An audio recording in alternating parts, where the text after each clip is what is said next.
Mheánaois níl an gréin tagtha a níos fós, ach níl sé ina chotlaad a tuilead, bháileán an tuathánaigh anon is anal ar an tocht crua tui, ag bratnach ditugan teas na hoiche aun fhíseán do. Ta an de air plugtach, leonan taise grea mai teach an se omra, ní tugan na quilioga aun swaim neas. Bháileán siad tart ara agaid, amhail is da mbead a fios acu go mbeid ar airi go luat, sula neirion an grian, sula neirion an late, geit fear anwaread agus is feidir adeanam, mar meán laini pedwine in an analu, gan trakt ar bebriu snapair keanna, sula. Dito saimid, bam heit liom iarid od sintius a fagail, agus mat heit nion an fhíseán leat, fag o dog in aierde. Tean se amach as anem bothan, broga bastacha ara chosa, greamaion alene alaidad roim, tagan gal as abeal.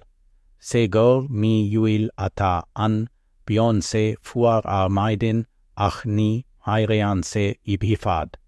Roim he ta spas o Fáilte, talam ab fhíil cimhne aig air, gachcloch gach freamch.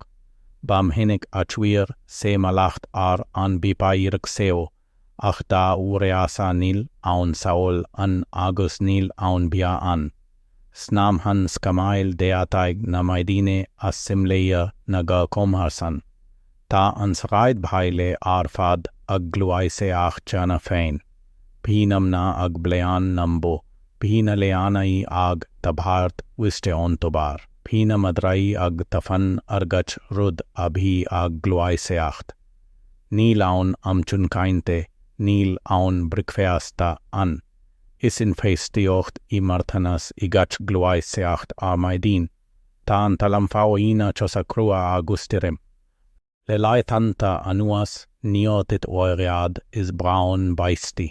Bagnach les gui ason na gréine Inniu guion se ason an skata.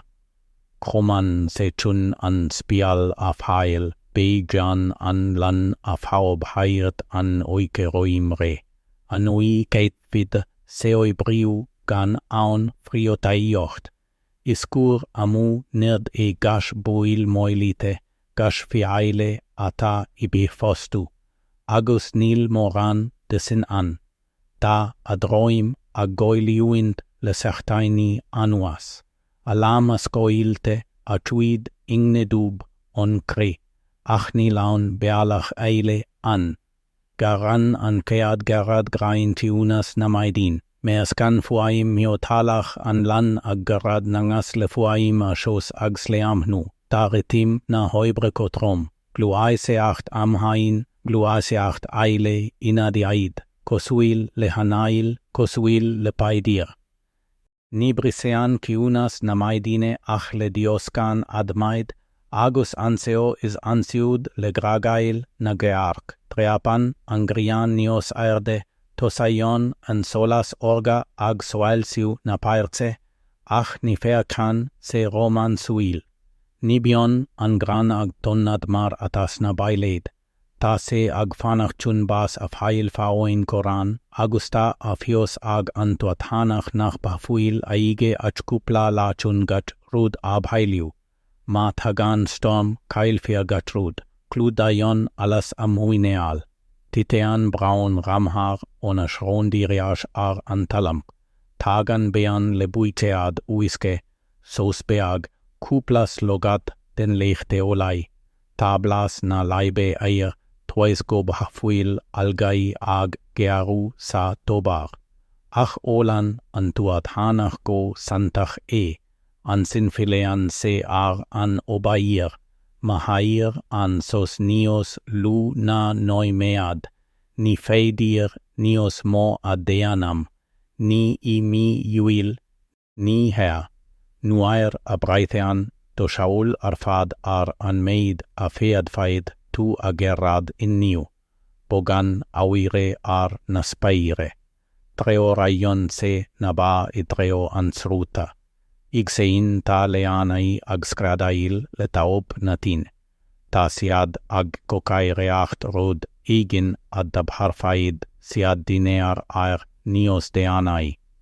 Befeidir beagán fhíseán, befeidir fhíliach laethúil, ach is caist nios deanai bia, anoas caithfid tú oibriú, ta an la agdul I meid, tosaion an teas ag brú an Mheánaois, don na súile on alas níl an ait le dul folach, níl an trocaire ag an bairc ní tugan se scat, agus troidfid corp an tuathánaigh gat micotrom le ham, tois go befuil a fios aigesúla diocfaid lui na gréine, is arégean a paidse in an seasam arachosa. As fad is ata se in a beatha keitfid se gearad. Fad is a bion se ag daraingt anala, keitfid se bailiu. Toisk nach befia fraion an Samhradh an befuil niat agat. Ni laethanta saoire an Samhradh sa Mheánaois, is gogad in a gaid an ama, in a gaid an naduir, agus in a gaid do schwa fein Ni treimse rogha abhi an, treimse yaleg abhi an. To saigan fom har nuair abhi an gran raid. Ni lanios luaite, ni lanios deanai. Ni raibh an trocaire ag an nadur. Augusta an bead an tuathánaigh deanach, ni bhead an dara seansan. Fhíseáilte, ni mait an fairc moile anna, agus bhí an spéir ag bagairt baisti gachla. An Koran agus an spial ta wirlis na beatha. An spial siobta bagrach agus trom a gerad istua kosuil leis an mbas. Ach ni raibh. Si oiriúnach ingach ait arfas an gran gotánai togat an Koran, nios moil, nios sautraiti. Lam in diaid laimhe, gas in diaid gais. Gach gloiseacht aris agus aris eile na milte agus na milte wair. Obair chom choite an abhi an. Athair mac der thair kom harsan. Pigach pere lam chom luach mhar le haran. Ante ad fead fad siul beege ando. Chuir na leanai na cherka le chele agus pailig siad na diasa briste. Changail namna na punanna. Rinne na se anda oine mauirsiu an ord agus shoinnig siad ritim na hoibre. Nio glak eine sit bi angrian ag scalad derig na lainte flüstar eis wair an chloig gerad na lamha na gais cheara. Mheask fuil agus alas le deannach. Ni raibh aun lamhaini an, ni raibh aun chosaint an, ni raibh an achlama aguscre. Armaidin bhi se fuar. Mean laiba bhegnarthid duine ilaige on tis. Blas an yarain sabheal deannach anteanga. Bhi ante wiskes na buise te fiu roim mean lai ach mersin fein dolad dawine am hail is damba store toisgan wiske ni raib obair an agusgan obair ni raib pia an. Wairianta sheasad an tuathánaigh agus de feachad se an speir. Skamal am hain agus deirig an groi as bualad le hagla. Mama tagan an stojam beid an yarachti omlan inaise. Skrios faid an baistich an gran, lob faid se agus an sin beid gorta sa game reid, agus is an gorta an bas. Sin an fata raib, gachla den fomhar inaras in aghaid an ama. Ni raib aun la saoire an, ni raib aun dumnach an, ni raib aun sit anan, ni rai an nach rithim. Spiel punan, trat nona de feach an fair kosuil le pair chata, punan na skypte, ko sain chasta, da oine duer seacha. Ach nio rinne ein geran, mar bia fios aku goraib, siad nios gaire das preok, goraib, seans nios fer aku angeim read, tam am haire achtai le gache meadar abailiod, ach nior tug an oike aun fawaiseam. coil na matain, pi na lamha acrit. Wairianta airit na hoiche duisig an tuathánaigh le bian ina dromlach, am hail is dam beada a chop ag ri amach igi coine na beatha. Ach ni raibh tabhacht leis an ri amach, toisgar maidin baegan do ri aris agus gearad aris mar ni fanfaid an fom har, agus ni fiafraion an bas faoi tuirse. Mean lei niorn fai dir an alu nios mo. Pi antar in a stad am hail is gur dhoite ad duine wiskete thar an bipark agus gur fagse gan gluai seacht Lerig an teas on talam on gran od roim an tuathánaigh. Pigach rud ag donnad squar na headai de pait ina neadai. Rinead an dara kraike an fluchtiob. A greamai den corp agus abi chum tom le mala fluch. Pi an tuathánaigh fluch o bun gobar. Doirt alas onam huineal, onam hulach, ona ucht, shilse ona feasog. Pi bolad brean gach rud abi achaitam, aige, ash ni raib aun roga aile an. Ni raib aun leinte ura an, ni raib aun atruedai an. Wairianta gcainéal an Samhradh fad, chait seche an am hain, adeirig garb leslantar sechtaine. Pi an corp ag tochas, truinai grios teasa an droam, Fáilte cha na nuilin bi neascoidi an. Pi miola ag siular na cosa. Irit an leir fad braidd an tuathánaigh bolada IFREANN agus na dawine aile. Alas deanach lobhat. Ni raibh amar bit an chun neochain, ni raibh aun ait le neochan. Agus chibe arbit, ni raibh galais, pi wiske an tobair an lehol don beatha. Pretna iod archuramu an wiske ar neochan mar feaka. Ni le imead ac na leanai stich sanabhain wairianta, ach fiu ansin neotharla se singach la. Mhair anobai romhaibh agus triomai nahaib neacha irit an Samhradh. Ni raibh aun galunach an is sinle ragom be faidir go raibh se ait eigin ac ni ag an tuathánaigh. Ni raibh Inniu khan ac an agaid a chuimilt le huiske fuar mabhi aun chan fagtha. Wairianta de anad namna chineal taos as luaitrich agus luibheanna ac ni in agaid an lai. Go hairite agna laethanta saoire. Go leo chunathais beaint nach duine fiain abi sa duine, margash laba duine fiain bidat na cre ar an greitian. Chuig an salashar faoi na hingne istes na cluasa aidir na meara. Le himeacht aimsire niotog duine ad a tuilead. Ni raibh aun di friochtan. Agus nuair abi bolad deas ar duine, Tialaig se go raibh siad on gater nonach raibh siad ag obair. Ni raibh aun naire sa fairc. Mhuin fead an duine ina briste dam maghado. Siulfad se cúpla tseim ar leataob agus de filfead se ar an spealad namna fraisin. Pigach rud nadurtha oisk nach raibh aun aspealach eile an. Ni raibh aun friob heideacht an ach oiread. Piano bair neostabhachtai na an dinit. Sanoike nuair ad filduaine ar ais ar an mbothan. Pi an corp cosuil le creike an ein mihi. Crua ala suil greamai teach. Pi eagla ar na leanai teag mahail a deanam lena na eitrecha.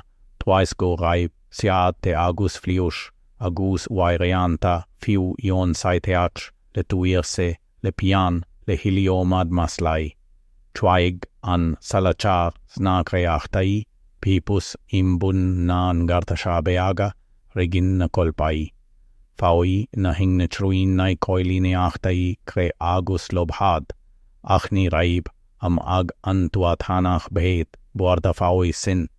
Fiu ma tosaig an creacht ag fháil bolaid brean pi ortulean wind den spalad. Bí laethanta annach bo féad fad, sé a bólad féin a brat níos mó. Tois gur tánaigh a teorp chun beit ina chuid, den fhíor, mar chuid, den cré, den grán, den alas, den áiléach agus den féar. Agus an sin sa staid sin chuig grasaid. Sét a seodlad gan níosáin, gan éadas a trú, leis an salasá sé anna ina dúisig sé, leis an linn sé anna ina raibh sé ag codlad agus ag obair. Agus a maid din déirigh sé arís agus tánaigh bolad brean arís agus gear sé arís mar sa Mheánaois ní raibh bolad maith ar an dwain, dimig sé slán no ní dearna. Ní hamhain alas agus obair a thug an Samhradh. Thug sé blas freisin aste an gear ne an buan. Amhail is go gisuim neod an domhan ar féad nói méid go raibh bolad úl agus blas beine díreach on bochom, meith leis an pafulank.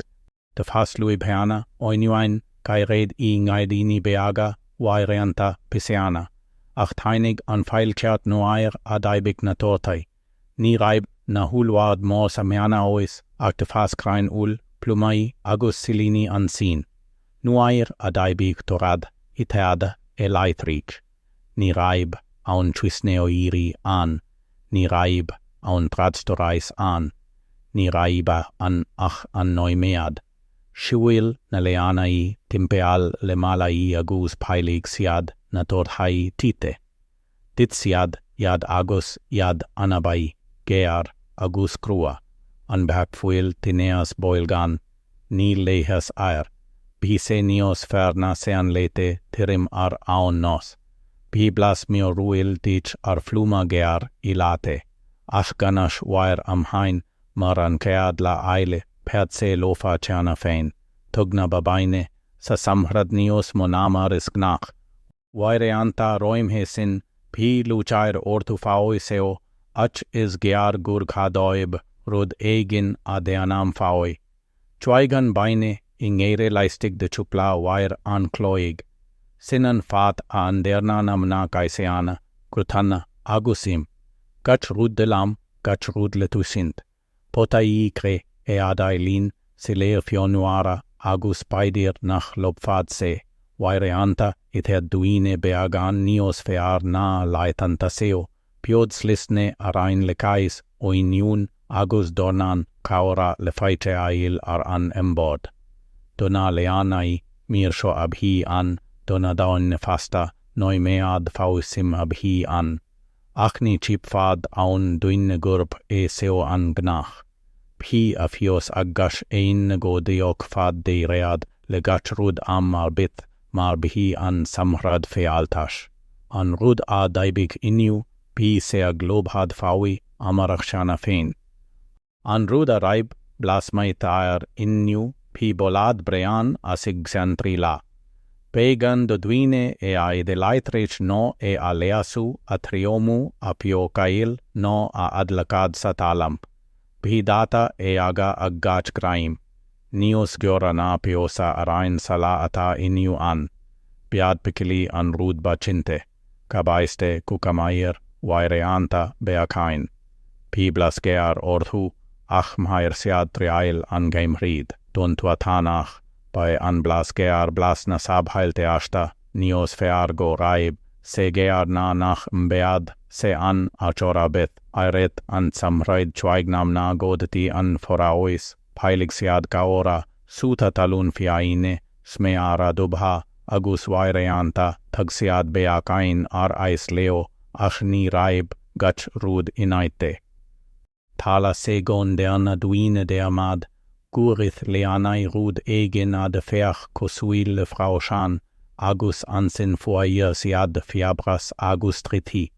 Ni raib aun choglana an, ni raib aun dochtuiri an, gan ash am agus doshas go mair feat siad. Bhi an mil, ma bhi aun chan an, ina sho era, ina storchart, bailite as coirche oga fiaine no as coirche oga bunusacha. Chom milis le rudar bit eile, at chom gan sin freisin. Wairianta níor tug an Samhradh ar fad oiriad is brawn am hain. Wairianta dimig na beacha as amhar go simply mar ni raibh gachrúd ag brathar an tuathánaigh. Piblas an Samhradh is fair nuair am mhair se, as níor tuair an tuathánaigh muoinin sa blas seo riam. Bhí a fios aige go rúd se aladach a bhí an nach raibh an agstad idir ocras an a reich agus tromluí an ceimhríd. Sin an fat a raibh scat ina channaigh conai, fiú am hain le hula, fiú am hain le bain. Baili triomai, folai, tois goditiok faid, an tam aun noimead nach am baid, aun rúd fagtha le hidi. Agus an sin nichuideoid an Inniu na an chais. Ach an rud a chuirfid tú, istich ido mala Inniu, befai dir god dabar faid, se beatha duit ig tian cúplami. Phi an dara ag haid ag an Samhradh sa Mheánaois jom maid.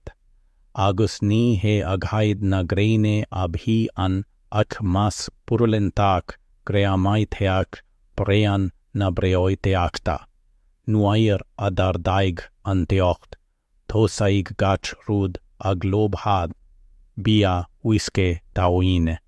Basho suil teocht ad le pionos pais do gash rod nar ited leithrich. Chuig an baine ingere. Foaia feoil bolad brean, tare scupla uair an cloig triana fein, agus ni raibh, quisneoar ag an tuathánaigh, ni raibh leach oigiraige, agus ni raibh sorti glana aig fiú. Baleor, bucead neam glan am hain, spúnog am hain, brean am hain, chun miocroib a ligean isteach na pitili. Ach ag an am sin ni raibh a fios ag ein necad ba miocroib an, nior tuig siad an punchuis. Ni raibh a fios acu ac na heifeachtai. Fiabras, boin neach, urlacan agus uaireanta bas. Gnatrud ab hi inimhiu bia. Is minig a fuair, teglaigeta yom lana, fiabrastar e swiper chomrointe, ach ni derna eine gwardach ar andoine tiontach. Pi a fios agash eine gurb am laid abion sa Samhradh. Ni raibh aunrod as an nat ag baint lais, bae ag tiniuint e. Harai an tuwiske freisin, an tuwiske keana a olat, pi se freisin ma foin se peisteana, buini agus galar kreitzin. Irit an Samhradh díreach na toibrichatanai, agus díreach an gcainéal muarti uil gach uair a togad duine wiske as. Pi an micrea shaoil yom lan den galar le fháil sa leacht scamalach te seo adol na leanai gach la. Díreach na leanai tin bam hinite, pi boilg io gaire aku, quia plaga, fiabras ard, grios, trithi agus nior rig sead aris. Ni raibh a fios ag einnegad amharai yad. Durad gur glak dialeo, nogur malacht abhi an.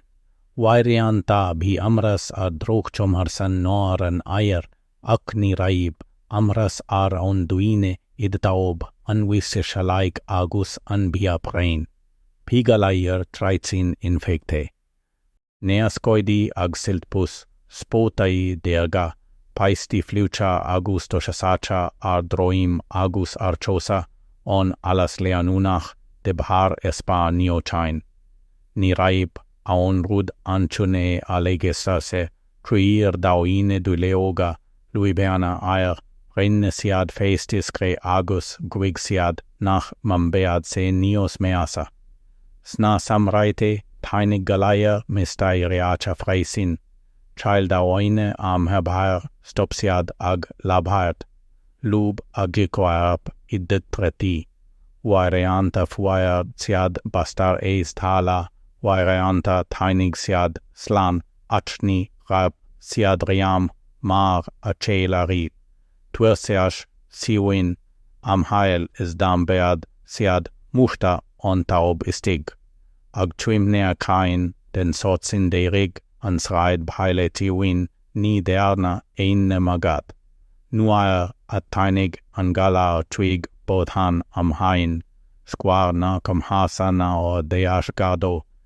Nit ois go raibh a fios acukada bhi in ion fabtu. Bhi egla ortu go simply. Ni bhainean an Samhradh ach am hain les an gran agus le torthai. Ta baintai gefreisin le quileoga, uiskete pialofa agus koirpnach feidir leoe a fulaint. Is a seo an ti am nuair ab feidir le duain titim go toban ni safaiak ni on trauchad ash inabotan fein faoisiunas sateas le fiabras na feadfai astopat agus ag an deiread quiriad in aisleis an Mheánaois gan sagat gan IFREANN Mheánaois thug an Samhradh am don meala fiú am hain. De fed fada an Samhradh a peith go halain. An gran ag tonad na tothai ag aibiu na leanai ag rits na moiner. Ach faoin gakarta pois seo as parthas tuai de bhi fhírinne I bohfolach, agus bhi selan le teannas, le hegla agus le fanacht le anunach go detarlod tubaiste.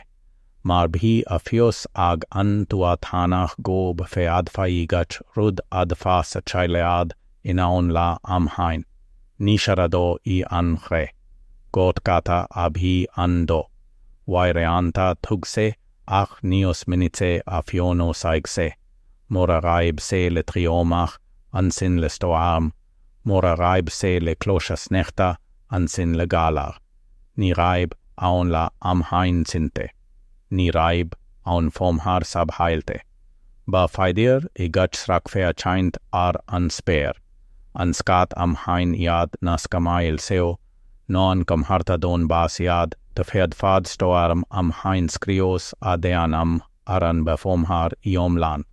Tit an gran go talam, pise baite le huiske agusto saigse ag lobhat, agus ansin an diread. Ni bheid aun spil, ni bheid aun chorran ina chuidiu. Nuai rat hosai rudai agdul in olkas, kailiad gachrud. Bayad clochas nechta an rud bam hesa. Titlia troi di oigirar mheid galchnona on spare coswil le pionos odia. Skrios siad gach rud. An gran na gaidin na dionta. De feach an tuathánaigh mar abrisead a pliain oibre asacheile I doran nambili agus ni fead fad se aon rud adeanam gan achdul ar a gluaine agus gui chun go mhair fead beagan de ar alaghad.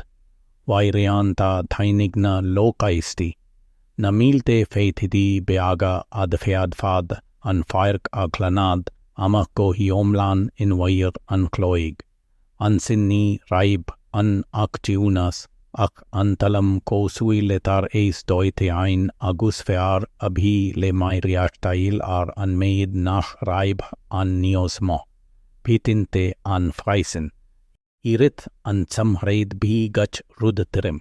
Sprech am hain, splank tin tri am hain, smeroid neam huchta am hain agus thet an bar iomlan faoitin.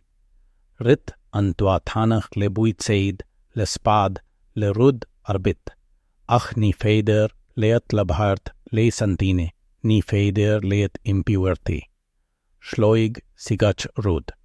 Tharla sego raib an fomhar gomait, ach nior bhailig an tuathánaigh rud arbit mar abhi, mar tainig na saig diwiri. No an tiarna, no an toifigeach on gater. Klaxiad na punana abfer, de fagsiad na dram iona, agus marine se agoid, bu ailead, lebata no quiread sa friosun e. Waireanta fuair se bas ansin fresin, agus mura fear abhi I an, teokfada leis ansagat fein skrios adeanam ar andochas abhi fagtha. Nuair nagdatioch fad na bara amach, bhi na tuathánaigh an lochtach. Durad go raibh siad ag beatha na chuig siad chun na heaglaíos. Go raibh a Mheánaois gan bhaistead agus an sin níor Mheánaois an fhíor nó dé an faí dé am han di beat ní ar an talam as ar daoine. De féad fada an sráid bhaile a bhéad brúi diúil. Nuair a bhailig bod han am hain níos mó tugna comhar sana cúil siúil orthú. Chuig ead agus eagla as lamha a chéile. Tarla sé gur chuir duaine tús letine nó chuir siad malacht ar an teaglach agus an sin chuaí gas rud amú. Ní má gel ar an nádúr ach má gel ar daoine. Sin an fat arba an Samhradh an tam bam há den strús. Ní sa gaimhréad, ní san fomhar, och go díreach an sin, nuair is go súil go raibh gas rud indianta mar a dai bí leis na miona.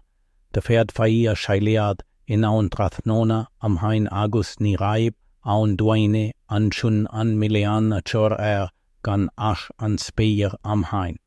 Don taistéalaí bí an Samhradh iontas chuig sé thar an sráid bhaile de féach sé an na pairce anna ag iompú orga na tortaí a bí ag aibiú na cnóig clasa.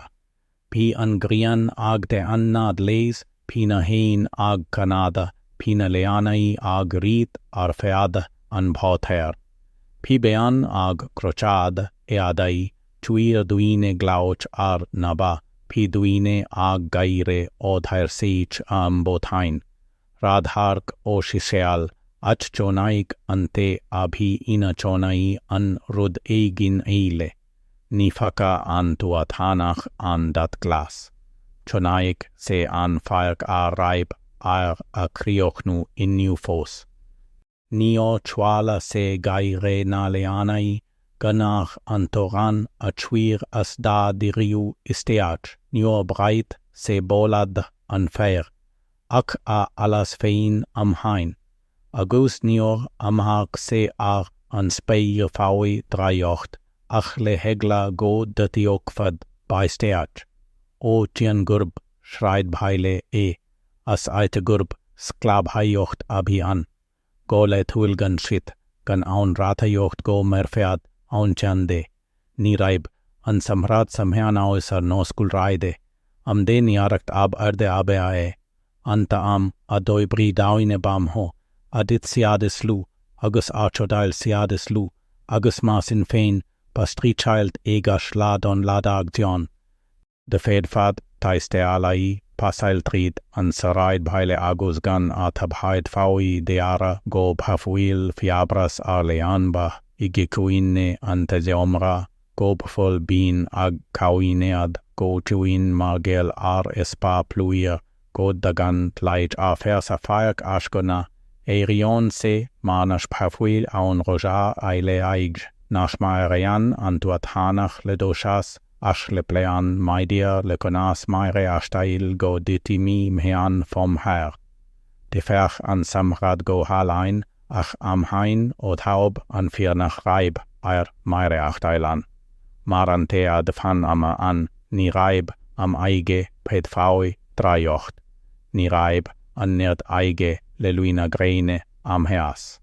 Ní raibh aige an tsosam hain sui sa mhoinear agus brethnú ar nascamail. Ní raibh roha aige ara. Inniu tóg faid mesos. Toisg nach túg an Samhradh sit. Délich an Samhradh. Le gas la a schweigtart rúdbeag níos mó. Le gas wair rúdbeag níos gasta. Gas bliain rúdbeag níos leidre. Agus an tuathánaigh sé gonderna sé amach ar an baiag fáil plath. Ní faca sé an aileacht. Ní faca sé as an bille. Cad am bead sé in an bhailiú. Cad a storal fad sé an méid am hair féad slán.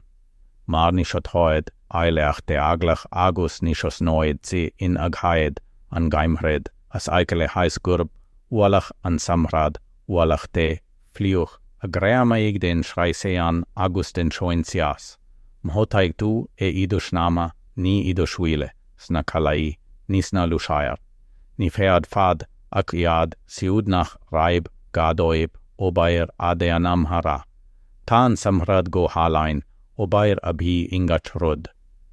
Ach fiú sa saoil inan déanad an túsce amhalar tú in ait an aléis, agus gurb ionan an gorta agus an saoil laethúil piot dawain ag gaire. Sa Mheánaois ní raibh am le spárail ag an tuathánaigh i rit an Samhradh ar teor arbit, as ní tialaíon sé sin nas raibh an am aigeseor arbit. Wairianta tar eis lui na gréine, wairianta na laethanta saoire, táimid nói méad beag, gear agus ginte ach fhíseán. Ar an óce, nuair narb, feidir ó bair adéanam níos mó, agus go raibh na speala ag lui i gcainéal an bhala. Tagad an sraid baile ar fad le séile le labhairt le séil. Ní raibh ann radio, ní raibh ann labhairan, ní raibh an ach an sealaíocht agus an gair. Wairianta fáil am aideach chom harsan, wairianta fáil sceal a schwaig timpeal leis na gluaine, wairianta fáil rud arbit. I rit an Samhradh, rit na Mheánaois cos nochtas na moinéir. Dimir siad salaib, cheit siad closáu isteach sa srutan, log siad pésteana agus feitidi, ní raibh breagain acu. Bayad a gicwid breagan bata, liatroid deanta de sérte acha, cloch le crut swimiúil uirthi, agus in Inniuin sin teidís ag gaire arfead lith an lai. Chabraigna Mheánaois níos sineléis an obair, as fiúiad siúd taimsig siad am chun rasú adéanam le séile idir na stoig feir. Rinne na cailíní blat fleasca, ligna boachailí ordu abheit ina ridri agus prainsi in ait claimte, agus tratnona imriod cluiche simpli. Closha a shaitiam ibipol slamhnu ar an bhafear. Pi rudai le deanam agnadaoine fasta freisin doib fein. Tar eis an mhair ma bhi an aim siar go deas, pio de feastai modhula an. Laite kais beoar agus amránaíocht. Damsiod nam nade reir, puile druma nade reir cleasad na lam. Cand de ols wairianta amránaíocht glorach wairianta achcanda edeanta a chéile i gcainéal. Pi fáilte an fosta, an chintis féil an fomhair, ag an amsin bíchad ag na tearnaí den tich mortas al roin fáil simp. Rinnead bladfleasca de lui beana, keit head bladfleasca isteach san whiske, lastai tinte e alaine, piot siad agol. Wairianta aniomarca, wairianta bhi adiad agus cliushas. Ach ní raibh olgarbit againe, mar bhi a fios aggach eine gub, iad na laethanta beagaseo anta aon, mahaida bahad ac don barli aina fad. Pi ga le gaire, chump meth leis anaran. Neochair an tuathánaigh twice go raibh gach rúd go heascado, ach mar gurb aigean doe adéanam, gan dúl ine raid dermad ar an amarach mar a raibh air airi roim, haidinaris, mar an gortod an dromlasharis, befheidir nach maireod searis. Ní raiba an spraoi Samhradh, abhi ag an tuathánaigh saoir o churaimi, go sue le braun fhíornuise ag am an teas abhi an, go gairid imite anuis beagainin, ach am a shabhail gan niad seo daireod fer ina einmi, lei seo ar fead noi mead beag, braid se I omlan briom har tainig deiread leis an Samhradh leis an ngran. Nuair a raibh an punan deireanach changailte, pi an fer ina stoig fer, agus pi bolad an fitil ag gabhail ar na bairili wiske anoas, an tuathánaigh an sin síl go raibh noi mead den shokair chun fáil sim anoas aige. Is seo an noi mead ina raibh a fios aige, dimig me slán on Samhradh, agus an sin to saig feile an fomhair. nignat saoire na fhíle abhi anseo, seo abhima fháile amhain ar Mheánaois teal mhair do tuathánaigh go fháil, níor dag aine sindó as streachailt, níor ordai aine Pain seo amach léna siúd alai féin a chreachtaí féin, léna fian ina dróim féin, leid ansail féin ina neacht léna ingne freisin. Bamhoran loaiocht abhi anseo Bhí féile an fomhair seo sasta agus lande meas an mhair I gcainéal na talún fósta, ar dús rinnead blad fléasc, fomhair as gran, laethanta, luibheanna, go minic I gcrút, coronach. Iom praioda ag an befeirmeo a basine no ag anam bean badiograisi, pise seo ina siom bail, tag anatalam uerti. Bhailig muidne anoi tugaimi daraise. Chuig an sraid bhaile aragaid ibe proises arais, piota sagkanad, ag sainmar fedoga drumai araon rúd ab féidir. Pina leanai ag skypead pétil blata. Diompair na daoine fasta punanna uirlisi siom baili denobair. Ag deiriad na mosiulta bicat le blad fleask, le haran agus befeidir gloin beorach. Nuair ad fil an hosiul la an sraid bhaile tosaig an feasta. Ni biod se fersing igsonai ach biod se ibi pairtite. Oinead anta aran amach. Do ladar le shele, rinnesiad gaire, dinisiad faoin bach vom haar, faoin a stormecha, faoil se atit agus se a sheas suas, se a rinne agus se a raibh cabhair ag teastail waid, bala an fobail seo, ar an la airete sin amhain bi tabhast ag an tuathánaigh. Fiú an diarna tháinig se anuas on steigere on guwert. Clac se an blat fleask, clac se an aran, dol se bewar in aineacht leis an tuathánaigh agus chuig gach rat otu. Wairianta go breagach, wairianta go fhírinneach, ach ni raibh tabhacht leis sin mar ar feadna waire sin breit an sraid bhaile brod, pi damsai an, pi Mheánaois an, kailini le blad fleasca orthu, buachaili ina ruachan. Pi se glorach agus pi se borduel, ni faoin Cypreas abhi se, faoite achtslan abhi se. Faoi go raibh an bua aku aris, in ainon gachrud, chuir an fháil clabsúr leis an Samhradh agus chuir se clabsúr mait leis. Am hail is dan de arfadda an talamma, go mait de rigleat, rachaid tu ar agaid, agus an tuathánaigh tuirsech, ar maus le halas, agus befeidir in amhéise, de fech se suas ar speir na hoche agus pi a fios aige rod amhain. Am tarabheid de akair abhi an ac nior cuiread amu De fed fad an Samhradh abheit alain ach Mheánaois ni faoin aile acht abhi se, faoide acht slan abhi se. Nior mhair du eine chun shit aligen. Nior mhair se chun aile acht an domhain a brat. Hair se chun bailiu adeanam chun biara chaum hnu a choini ail agustest slan as namiona atarom hainen. Bachem itreo an gaimrid gachla.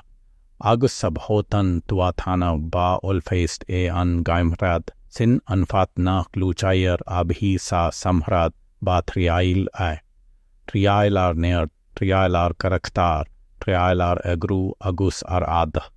Ni raib de dit agstorm amhain, tine amhain, galar amhain, agus kailead an Samhradh arfad in aiste.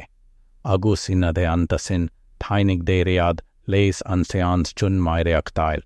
Ni raib aun joigiltea sabhank, ni raib aun bhairili lan lemil an, kofrai le laite, vadrus le glasrai trio maithe. Gach a raib agduine amhain, pedse in an ig kupla mala a churisteach. Agus murar airig leo na malaisin a leonad I rit an Samhradh, ceophaidis bas den ocras sa gaimrad, bhígach punan de gran mar blota oyer, bhígach cruisin le pichilco sui le siat, la ar bitnar tuk tubais de lais, babhua ach ni dernad aun cheliurad arna buana seo, piotziad ag obair ar aghaid go simpli.